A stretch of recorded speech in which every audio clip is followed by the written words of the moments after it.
Alo, chào Vinh, xin chào các bạn. Hôm nay thì mình chia sẻ một cái công thức bánh bông lan nướng chảo nè. Làm siêu đơn giản luôn, bánh thì bông mềm xốp và nó thơm ngon lắm, không có cần dùng đến lò nướng, không bị khô. Bây giờ mời các bạn mình cùng xem luôn ha. Đầu tiên là mình dùng một chén bột mì đa dụng hiệu số 8, 150g. Bên đây là 150g đường là nửa chén đó.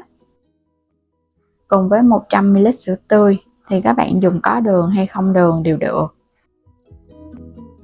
5 cái trứng gà lớn ha, cân luôn cái phần vỏ trứng là khoảng 250g.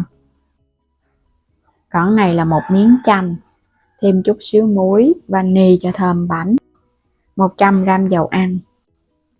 Rồi sẽ đập cái phần trứng này ra, mình tách lòng nha, chia cái lòng trắng riêng còn lòng đỏ riêng. Và nhớ khi mà tách lòng á, cái trứng các bạn không có bị ướt, mình phải lau cho nó khô nếu mà để tủ lạnh. Còn để ở bên ngoài á, thì đừng có rửa ha. Tách lòng á, mà có nước á, vô cái lòng trắng thì chút các bạn đánh nó sẽ không có bông đâu, nó lâu bông dữ lắm. Tách cho nó kỹ kỹ, cái lòng đỏ nó không có được rớt qua bên lòng trắng. Tách mình để khéo qua bên vậy nè. Rồi cái lòng đỏ mình sẽ cho muối vô, rồi vani vô luôn để mình trộn. Thêm 100ml sữa tươi và 100g dầu ăn. Liều lượng cho cái bánh này các bạn phải làm chính xác thì nó mới là thành công. Và một chút nữa mình đánh trứng á, thì mình chia sẻ cái cách mà để trộn cho bánh nó không có bị chai xẹp. Lòng đỏ thì cứ trộn bình thường thôi, cho nó tan đều là được không có cần phải kỹ quá. Mình trộn trước vậy nè, để qua bên để khi mà đánh bông trứng xong á là mình trộn nó sẽ bị xẹp á. Rồi bây giờ sẽ cho bột vô ha, một chén bột mì loại số 8, thấp đạm để cho cái bánh nó mềm xốp. Các bạn dùng bột mì đa dụng cũng được, thì có thể là mình dùng 130g bột mì đa dụng cùng với một muỗng canh bột bắp, trộn đều vô để nó ra một chén cũng được luôn. Mình trộn từ từ vậy nè, để cho phần bột nó dễ tan, chứ đừng có cho hết một lần thì nó khó tan, nó lợn cợn. Rồi trộn xong thì phần bột nó sẽ hơi sệt vậy nè, nó sệt sệt và nó tan đều hết thì các bạn mới để qua bên nha, chứ còn mà nó chưa có tan á là chút nữa mình trộn vô khó lắm. Quay qua lòng trắng thì mình cho vào đây một miếng chanh và mình đánh số 1 ha, để cho cái phần chanh trứng nó quyện đều một cái đi. Rồi các bạn hãy cho tiếp cái phần đường vô sau. Lúc này nó lên bọt rồi mình sẽ cho đường vô, chia nhỏ cái phần đường cho vô từ từ, vẫn đánh là số 1. Tại vì các bạn chưa có tan đường mà mình để số cao quá là nó sẽ bị văng tùm lum á, nên là chia nhỏ đường ra để số 1. Sau khi mà đường nó tan ra hết thì mình hãy cho lên tốc độ cao nhất. Lúc này thì mình tăng lên cao nhất luôn. Đánh cái này khoảng chừng 7 đến 8 phút nha, để cho nó mịn, nó bông. Đánh vậy nè. Trộn xong hết cái phần lòng đỏ thì các bạn chỉ cần việc mình đánh lòng trắng. Đánh càng bông thì bánh của mình nó nở nhiều. Đánh đến khi nào mà các bạn dở lên mình thấy nó có cái chớp nhọn và nó cứng á, nó không có bị mềm á thì mới được. Còn mà nó chưa kịp á, mà các bạn trộn á là nó dễ xẹp lắm.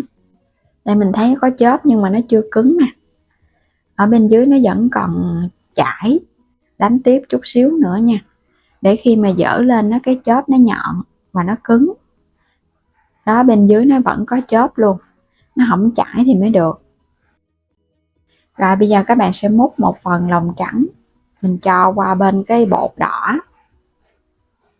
Mình trộn trước vậy nha, để cho cái phần bột trứng đỏ nó quyện đều.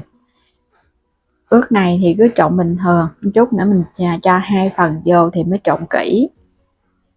Đó, nó quyện đều rồi nè, cái kem trứng nó quyện đều với cái phần bột. Nó sẽ hơi lỏng lỏng. Múc qua, các bạn trộn thêm một lần nữa ha. Mình trộn từ từ vậy nè, nó mới quyện đều. Và cái kem này nó không có bị xẹp. Tại công thức này mình không có dùng bột nở. Rồi sẽ gót cái hỗn hợp bột trứng đỏ qua bên kem luôn. Cái kem trứng thì mình đánh càng bông, càng nặng tay thì bánh nó không có xẹp. Cho hết qua. Rồi lúc này các bạn quét từ ở bên dưới lên nha, đừng có trộn bằng cái phới nữa là nó bị chai bánh á. Quét từ bên dưới nè, mình quét xung quanh, mình úp nó lên cho nó hơi kỹ kỹ một chút, nhanh tay, đừng có lâu quá nó cũng dễ bị xẹp bánh. Bánh bông lan thì làm không khó, nhưng mà quan trọng cái bước mình trộn. Mình cho lên trên cái chảo một ít bơ ha, quét cái chảo làm nóng trước. Rồi các bạn sẽ gót cái phần bột vô, gót cao cao quá cho nó bể những cái bong bóng nhỏ nhỏ thì bánh nó mới mịn.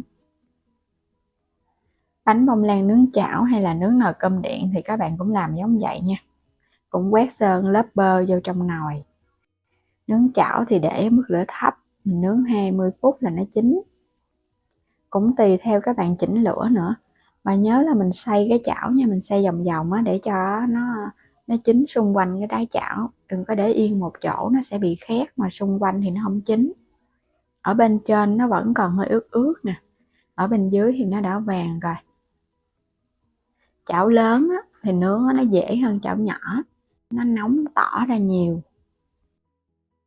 Còn các bạn nướng chảo nhỏ thì mình nướng ít bánh thôi, đừng có nướng nhiều quá ha. Bây giờ mình sẽ ấp lại, mình nướng thêm một mặt nữa để cho nó chín đều và nó vàng thơm. Hai mặt bánh thì nó mới ngon.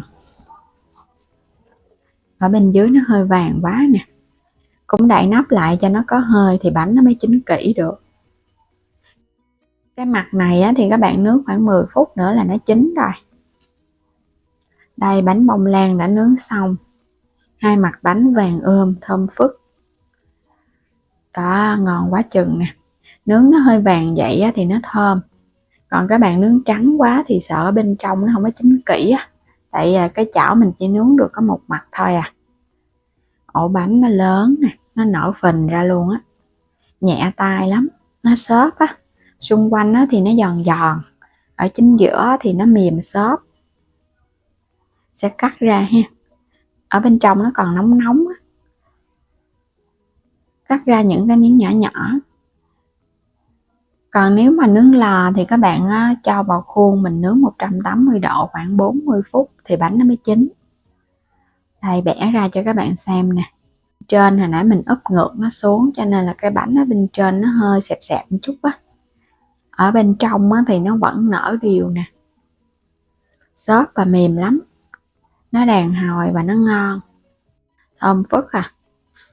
Bánh thơm là bánh thành công, còn bánh chay các bạn nướng ra nó sẽ bị tanh trứng, là bánh không thành công. Ở bên trong xốp mềm ngon, thơm phức cái mùi sữa tươi luôn á, thơm cái mùi nướng của bơ nữa. Bánh này thì mình ăn 2 ngày vẫn ngon luôn ha, nó không có hư đâu, cứ để bên ngoài bình thường, ăn không trong ngày không hết thì qua ngày hôm sau mình ăn vẫn thơm. Bánh làm bằng chảo mà cũng ngon y như các bạn nướng lò nướng vậy đó. Và bây giờ thì cảm ơn các bạn đã theo dõi hết video của mình ha. Nếu chưa đăng ký kênh thì bấm đăng ký ủng hộ kênh Alo Trà Vinh và Alo Trà Vinh 2 và mua thêm các sản phẩm ở trong kênh ủng hộ mình nha. Bây giờ thì xin chào và hẹn gặp lại các bạn ở những video tiếp theo.